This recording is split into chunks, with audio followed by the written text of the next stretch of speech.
everyone, welcome back to my YouTube channel English for English by Pooja Singh. So yes, here I am with a detailed analysis of 7th January 2025 English literature question paper. So yes, this time a lot of questions came from British literature, as we always knew and we know that yes, this is the section where we are going to get a lot of questions. So yes, here I am with a lot of questions came from this age. So let's start. So there was a question from Shakespeare's work chronology.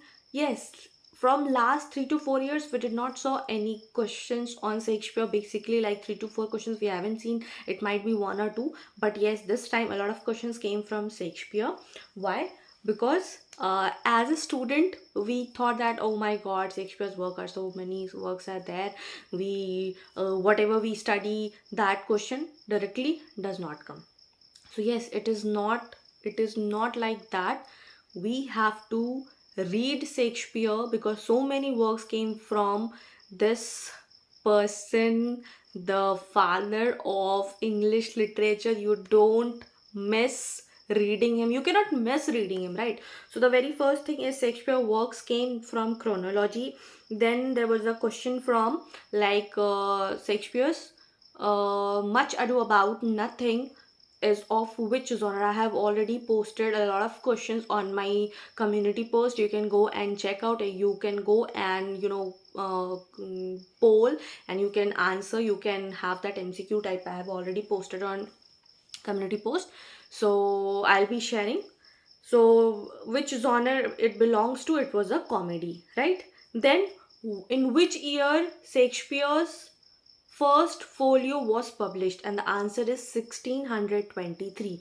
And this is very important question, and if you're English literature student, this is the basic thing about Shakespeare you must be knowing: his birth, his death, his major works, and his major publication date. And this is true.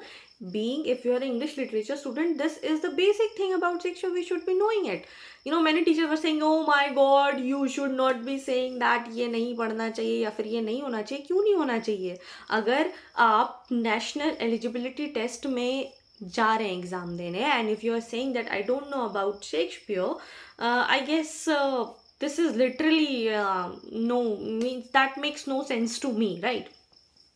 So again, John Donne's poem came that which four works, in which of the following four works is that belongs to his wife's death? Then it was the Holy Sonnet 17, right? Then again, so many match of the following questions came from Philip Sidney and Edmund Philip. You must be wondering that what I'm looking at. I'm looking at my copy which I have written, because there is so much to write. But at times we forget. So then there was a question also that which of the following is not a revenge tragedy? There was a question of Jew of Malta. Options were Jew of Malta, Spanish tragedy, Hamlet, and Cymbeline. Okay, so what is not a tragedy is a Cymbeline, right? Then we come from a lot of question that Burton's Anatomy and Melancholy is of chronology. So many chronology came. Then the William Congreve's The Way of the World, which of the following is not a character in The Way of the World? So there was a question, the what we say options are Fenwell, Waitwell, Mirabell, and Peachum. So Peachum is the right answer. Okay, then comes the romantic age. I have mentioned a lot of times that please read Keats, please read P.B. Shelley and Mary Shelley. I have in my video of top 20 poets and poems, you go and watch, and I have mentioned these are the very important things, and that same poem and poet came. Again, I told please read all the odes. Ode to Autumn came, or by Keats, and Adonis by Shelley, and that was all the chronology were there. Then again, the text rhyme of Ancient Mariner, year of publication was asked, and this is not very hard question. This is very easy question, because simple text. This is a very simple text of very famous poet, right? So this is a thing that we need to understand one thing, which जो हम लोग सोच लेते हैं ना कि ये बहुत easy है, इसको let go कर देते हैं, वही एग्जाम में आता है, आप देखना. Then again, there was a question on that elegy on the death of a Matt's dog. It's when my students told me, for once I also got confused. I also thought that it should be Orlando Castle of Orlando. This should be the answer, but no, its answer is Oliver Goldsmith's, because this is this is a reference. This is a reference which taken from the Vicar of Wakefield. So yes, Oliver Goldsmith, you need to, because so many questions come from, like last year also there was a question from the deserted village. This year also it came from the same thing. So which you think, जो आप सोचते हैं इसको छोड़ देते ये नहीं आएगा, वही आता है.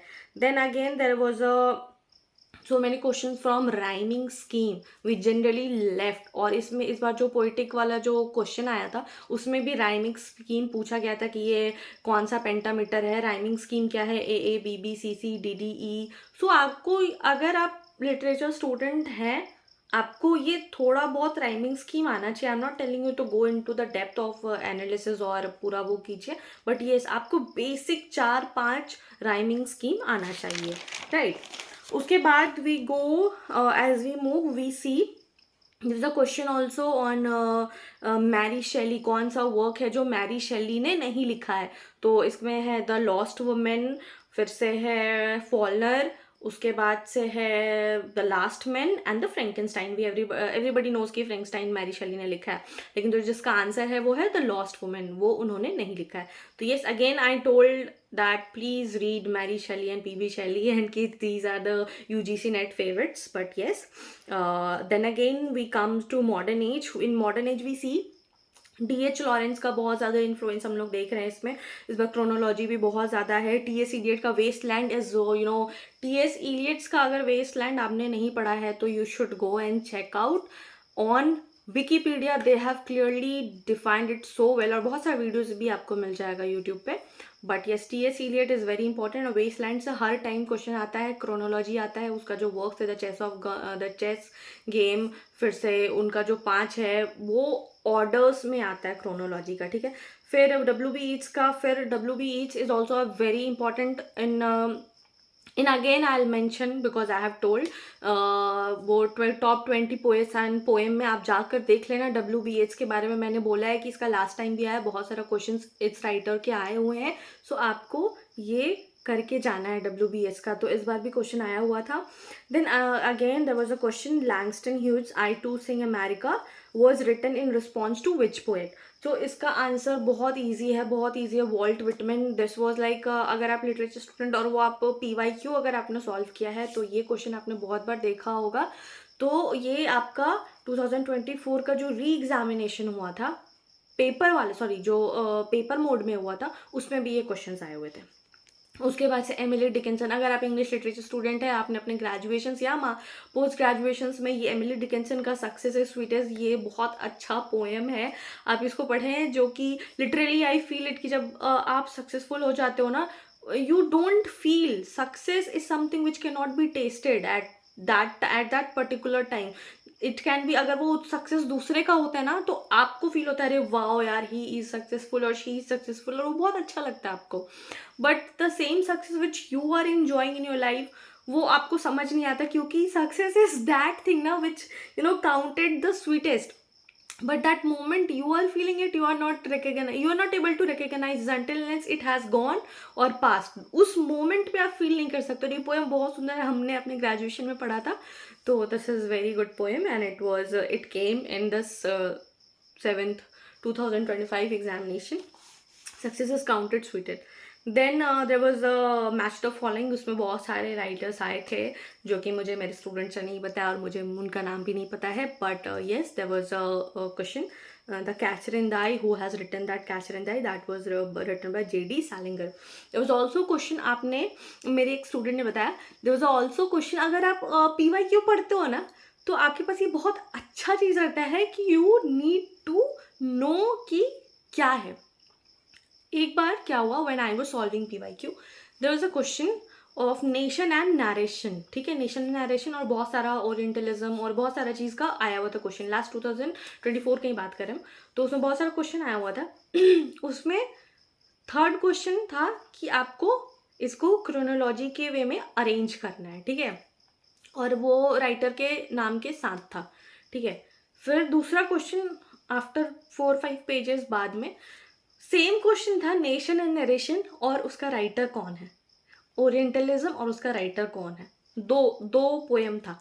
तो ये शो करता है कि अगर आप अपना प्रेजेंस ऑफ माइंड एग्जाम में लगा रहे हैं तो आपको सेम क्वेश्चंस रिपीटेड दिख जाता है, एक क्रोनोलॉजी में और एक उसका राइटर का नाम के साथ दिया होता है। इस बार भी वही हुआ है। जो जूठन था जो कि वाल्मीकि जी ने लिखा हुआ है, एक second I will tell you the name, Om Prakash Valmiki, ठीक है। तो ये जो जूठन वाला था, अगर आप अपने दिमाग पे जोर डालोगे तो वो क्वेश्चन 2 बार आया था। पहला क्वेश्चन था जिसमें आपको वो स्टेटमेंट वाइज था, राइट, वो स्टेटमेंट वाइज था जूठन का, इज इट राइट और रॉन्ग, स्टेटमेंट वाइज क्वेश्चन था। I don't remember, they told me like that कि there was a question statement wise given, and then after 5 to 6 questions there was a question जिसमें वो लिखा हुआ था कि आपको मैच द फॉलोइंग करना है। So this is a very best example if you use your common sense कि आपको बहुत अच्छे से पढ़ना है अपना क्वेश्चन, आपको कुछ ना कुछ हिंट मिलना ही मिलना है। This is this is the bestest tip I have ever made my self कि हाँ वो एग्जाम में रिपीटेड होता है। So this was the best thing, you should do it. Then we'll come about again the writers of Australia. I don't know why UGC Net always love Australian writers. वो हमेशा नाम पूछते हो कि Australian writers का नाम क्या है, बताइए ये कौन कौन से बिलोंग करते हैं ऑस्ट्रेलियन राइटर्स। ऑलवेज या तो 4 रहेगा, 1 नहीं पूछेंगे, या तो बहुत सारा रहता है और तुम बोलते हैं इसमें से 2 बताओ कौन है, इसमें से 3 बताओ कौन है, तो ऐसा होता है। फिर इस बार अगर हम लोग देखें तो बहुत सारा इंडियन राइटर्स, पता नहीं मेरे को नहीं समझ में आता है कि ये लोग हमें हमारे जब ग्रेजुएशन और पोस्ट ग्रेजुएशन होता है उसका जो सिलेबस होता है उसमें इंडियन राइटर्स के बारे में ज़्यादा फोकस नहीं करते हैं। They only give 10 to 15 writers और पोएट्स, और बस बहुत सारा 4-5 फेमस जो वर्क है वो। In my graduation or in my post graduation, I haven't read many English Indian writers, right? And then in UGC NET examination, they ask a lot of questions from Indian writers. So yes, this is this is the way life goes on. This is the examination you have to pass on. Wow, I am being so rhyming scheme मेरा देख रहे हो आप. So famous writers were asked in this. Shri Aurobindo, life divine work था, life divine किसने लिखा है तो श्री अरबिंदो। फिर बहुत सारा वर्क जो था मुल्क राज आनंद के जो वर्क्स थे वो क्रोनोलॉजी में लिखा गया। फिर अनीता देसाई का वर्क आया था, क्राई द पिकॉक, वो आया था। फिर एक और था द लोटस, किसने लिखा है वो द लोटस किसने लिखा है, द राइटर दैट इज वोल है। उसके बाद से फिर एक और इंडियन डांसर किसने लिखा है वो एक क्वेश्चन है, ये मैंने अपने पोस्ट पे डाला हुआ है, आप देख लीजिएगा। फिर राजा राव का कांथापुरा, ये भी मैंने अपने पोस्ट पे डाला हुआ है, आप देख लीजिएगा। इसका पब्लिकेशन डेट क्या है, इसका पब्लिकेशन डेट है 1938। Then a lot of questions came from RK Narayan. इसका जो पोस्ट इंडिपेंडेंस के बाद जो क्वेश्चन आया है वो है द गाइड इसका है। फिर Nirad C Chaudhuri, the autobiography of an unknown Indian, इसका भी बहुत सारा क्वेश्चन है। निराज सी चौधरी ने एक जो वर्क है किम करके है, और रुडयार्ड किपलिंग का है किम। इसमें इन्होंने ये बोला था कि दिस इज़ द बेस्टेस्ट और this is the finest novel I have ever read in literature. So मेरे को उससे वो हमेशा याद रहता है कि निराज सी चौधरी हमेशा कमेंट करते हैं और उन्होंने बहुत सारा कमेंट किया हुआ है, तो इससे मेरे को याद रहता है। फिर एक और वर्क है अरुण कोतलातकर का, उनका जिजोरी लिखा है। ये न्यू वर्क भी था, और ये new Arun Kolatkar, I have never heard of him, आपने सुना हो सकता है। Then again Rabindranath Tagore, he is a famous, और हमेशा उनसे रिलेटेड कोई वर्क आता है या फिर कोई लाइन होता है वो आता है। मैच द फॉलोइंग में भी हमेशा आता है। महात्मा गांधी के बारे में आपको पढ़ना ही होता है। तोरू दत्त 2 क्वेश्चंस आया है जो कि मतलब तोरू दत्त या शी इज़ लाइक उनका आपको पढ़ना ज़रूरी है बिकॉज उन्होंने बहुत पोएम जो लिखे हैं बहुत इमोशनल पोएम लिखा है और उन्होंने बहुत अच्छे से मतलब अगर इंडियन राइटर पढ़ रहे हो अब तोरू दत्त ने नहीं पढ़ा तो दैट फील्स थोड़ा सा लैकिंग। उसके बाद सरोजनी नायडू, यस उनका भी वर्क आया था। फिर मनोहर मालगंकर है, उनका भी वर्क आया है। फिर हम लोग देखते हैं literary theory. Literary theory is the basic of English literature. अगर आप लिटरेरी थ्योरी पढ़ रहे हैं तो यू शुड बी नोइंग कि हाँ आपको न्यू क्रिटिसिज्म क्या है, उसके इंपॉर्टेंट राइटर्स क्या है। तो ठीक है, फिर क्लीनेथ ब्रुक्स का आया है। फिर अगर आप मैंने फिर से एक शॉर्ट्स भी बनाया था जिसमें मैंने लिखा है कि 5 must literary theories you should be knowing about, और उसमें मैंने बताया है न्यू क्रिटिसिज्म, स्ट्रक्चरलिज्म, और उसमें क्वेश्चंस आए हैं और वो भी बहुत टू द पॉइंट आया है। विक्टर शोवॉल्स्की का डीफेमिलियराइजेशन वो पढ़ते ही हैं। उसके बाद से फिर अगर आपने there is nothing outside the text, this is very very very important. और ये किसने लिखा है? ये जैक्वेस डेरिडा ने लिखा है। See there are something everybody should know, और वो है जो फेमस कोटेशंस होता है, जो फेमस टेक्स्ट होता है, जो फेमस वर्क्स होता है, कोटेशन, टेक्स्ट, लाइंस, और वो हमेशा होता है। जैसे रीडरली और राइटरली में हम लोग जानते हैं कि ये किसका है, ये रोलैंड बार्थ्स का है क्योंकि इस पे हमने टेक्स्ट भी पढ़ा है। उसके बाद there is nothing outside the text, वो जैक्वेस डेरिडा का है, वो हमेशा होना ही होना है। देन मिखाइल बख्तिन डायलगॉजम, व्हाट डायलगॉजम, तो ये होना ही होना है, ये बेसिक चीज़ है। आप कुछ राइटर्स होते हैं, जैसे हम मूवी का बात करते हैं तो हम लोग बोलते हैं ना नेपो किड्स। अभी नेपो किड्स का बहुत ज़्यादा चलता है। नेपो किड्स में सबसे पहले अगर हम नाम लेते हैं तो यू मस्ट बी नोइंग कि किसका नाम होता है। फिर अगर हम लोग बोलते हैं कि नॉर्थ इंडियन का सबसे स्पाइसी खाना क्या है, तो देर इज समथिंग जिसका आंसर बिल्कुल सिमिलर होगा। नॉर्थ इंडिया पर्टिकुलरली बोलेंगे तो क्या। फिर अगर हम बोलेंगे कि साउथ इंडिया का सबसे टेस्टी खाना क्या होता है, एवरीबडी नो। तो वैसे ही इंग्लिश लिटरेचर में भी है कि कुछ कुछ चीज़ें आपको होता है you should be knowing, means this is expected out of an English literature student कि आपको आना चाहिए। ठीक है, फेमस वर्क का राइटर, हाँ डेट के लिए I am very specific, that is literally this is something which I also don't like about chronology और फैक्चुअल क्वेश्चंस, क्योंकि अंडर द सन बहुत सारा राइटर्स ने, एक राइटर ने 200 300 वर्क्स लिखे। अब आप सबका वर्क और date, that is literally that, again there will be some exceptions जिन्हें सब याद हो जाता होगा, बट मुझे नहीं याद होता है। बट उसके लिए हम ये कर सकते हैं, क्रोनोलॉजी के लिए भी देर इज़ अ वे कि अगर आप जो वर्क पढ़ रहे हो तो उसमें लिखो, और रिवाइज करने से हाँ दिमाग में ये होता है कि अच्छा ये वर्क इससे पहले या फिर ये वर्क इसके बाद है। But if anybody will say कि मेरे को एग्जैक्टली सारे वर्क्स का डेट याद है, आई डोंट थिंक सो कि वो ह्यूमनली पॉसिबल होगा। Then again let's come to the question answer analysis. फिर पोस्ट कॉलोनियल में देखेंगे कि नेग्रेटिव टर्म किसने किया है, कॉइन। फिर सिगमंड फ्रॉइड का टर्म अनकैनी आया था। फिर फ्रेंच फेनॉन का आया हुआ है वर्ड। फिर हम लोग लिटरेरी टर्म्स में देखेंगे तो बहुत सारा लिटरेरी टर्म्स है, I will mention on the screen, अभी तो आई हैवंट रिटन हियर। फिर लिटरेरी टर्म्स में देखेंगे कि एपिफेनी, एपिस्टल, एपिथैट, ये वाला जो आया है। फिर ड्रामेटिक मोनोलॉग का आया है, टेर्जा राइम आया है, एनाफोरा आया है, लिटॉट्स किसको बोलते हैं। तो ये सारे लिटरेरी टर्म्स और डिवाइसेस है। फिर एक क्वेश्चन ये भी था कि ब्लूम्सबेरी के ग्रुप में ये है, इसमें से कौन नहीं है। ठीक है, फिर there was also a question, yes there was also a question, how can I miss this one. I mean literally हम लोग जब बुक खोलते हैं तो उसके जो फर्स्ट पेज के बाद वाला जो होता है ना, वहाँ पे एडिशंस वगैरह लिखता है। आई नेवर अंडरस्टूड, मतलब इनिशियल डेज में मुझे कभी समझ में नहीं आया कि ये क्यों लिखा जाता है, बट बाद में पता चला कि अच्छा इससे भी क्वेश्चन आ जाता है। मतलब लिटरली मतलब there was 2 to 3 questions arranging कौन सा राइट है, कौन सा रॉन्ग है, कौन सा स्टाइल होना चाहिए। सो अब आपको इस पर भी फोकस करना पड़ेगा क्योंकि 2 से 3 क्वेश्चंस आ रहे हैं। सो एक rough idea, if will be having a rough idea तो वो बहुत ज़्यादा अच्छा होगा। देन विल टॉक अबाउट कि जो एक्सप्लेनेशंस है, या yes, there was a lot of statements questions were there. So statement questions पे अगर आप बात करेंगे तो उसमें आपको अपना स्टेटमेंट्स जब आप रीड करते हो ना, तो उसमें आपको ये होना चाहिए, you should not have any pride and prejudice in your mind. वो प्रेजुडिस आपके माइंड में पहले से नहीं होना चाहिए कि अच्छा I be knowing and you have to be sticking on that part. नहीं, भले आपको कुछ भी पता हो, बट अगर उस स्टेटमेंट में कुछ कह रहा है, या तो वो बहुत नेगेटिवली अगर कह रहा है तो वो पॉजिटिव उसका आंसर होगा. अगर 4 पॉइंट्स है और उसमें 3 नेगेटिव है और 1 पॉजिटिव है, तो तीनों नेगेटिव है वो सही होगा और पॉजिटिव वाला है वो गलत होगा. ये generally we see like that. Okay, उसके बाद से हम लोग देख लेते हैं कि बहुत सारा टर्म्स भी आया हुआ था, बट एज ऑफ नाउ कि हम लोग टर्म्स पे सी, ऐसा अगर टोटल 100 क्वेश्चंस है, right, 50 questions will be direct questions.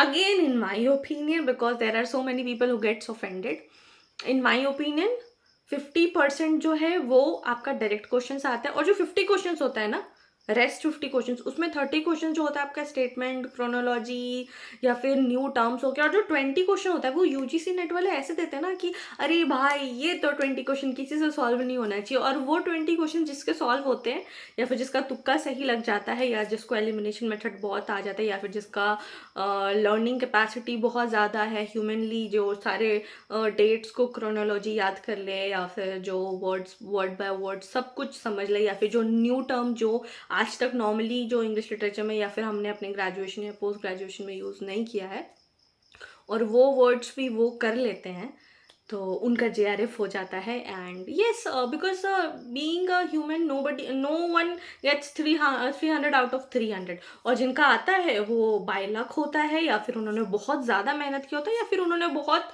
I just mention कि वो वर्ड बाय वर्ड याद करना, ईयर बाय याद करना, publication, first work, last work, ये सारा कुछ, तो ऐसे होता है. So as of now, again, my general analysis is based on my opinion, my students' feedback, is that there were a lot of direct questions were there were statement questions there was a lot of chronology questions were there. Indian writers, we have seen a lot of influence on Indian writers. And then general analysis.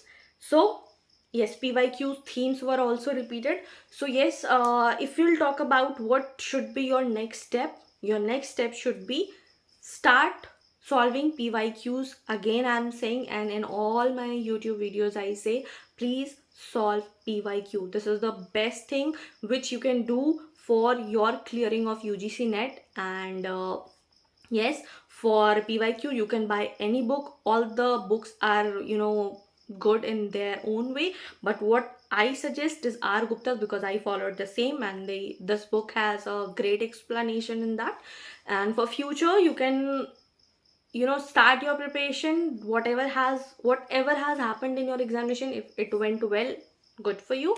If it does not went well, please leave that exam at there only, right? क्योंकि क्या होता है ना, हम उस phase में बहुत ज़्यादा पढ़े रहते हैं पास्ट में, और उसके वजह से फिर हम अपना ये 1 महीना 2 महीना इनिशियल का 2 महीना ख़राब कर लेते हैं, और फिर जब लास्ट का कुछ समय बचता है ना, देन वी स्टार्ट फोकसिंग कि नहीं अब पढ़ना है. नहीं, वैसा मत कीजिए आप प्लीज़. सो आप प्लीज़ PYQ सॉल्व कीजिए, उससे आपको पता चल जाएगा. और जितना भी पेड कोर्सेज, ऑनलाइन कोर्सेज होते हैं, उसमें कुछ नहीं होता. उसमें जो टीचर्स और एजुकेटर्स होते हैं वो एक्स्ट्रा एफर्ट देते हैं अपना, वो PYQ को एनालाइज करते हैं और वही चीज़ आपको देते हैं कि आप पढ़ो. So yes, if you want to do self-study, you can literally pass your examination with self-study, with merely self-study.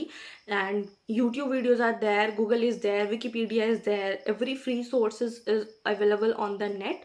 So please, आप अभी से PYQ सॉल्व करना शुरू कर दीजिए. और मेरे को आप कमेंट सेक्शन में ये बताइए कि अगर आपको ये वीडियो चाहिए कि how to analyse PYQ, I will make a detail analysis on that, how to analyse PYQ. So please let me know in the comment section how was your experience in the exam. And till then, all the best. And if you do like this video, please like, comment, share and subscribe for more such updates.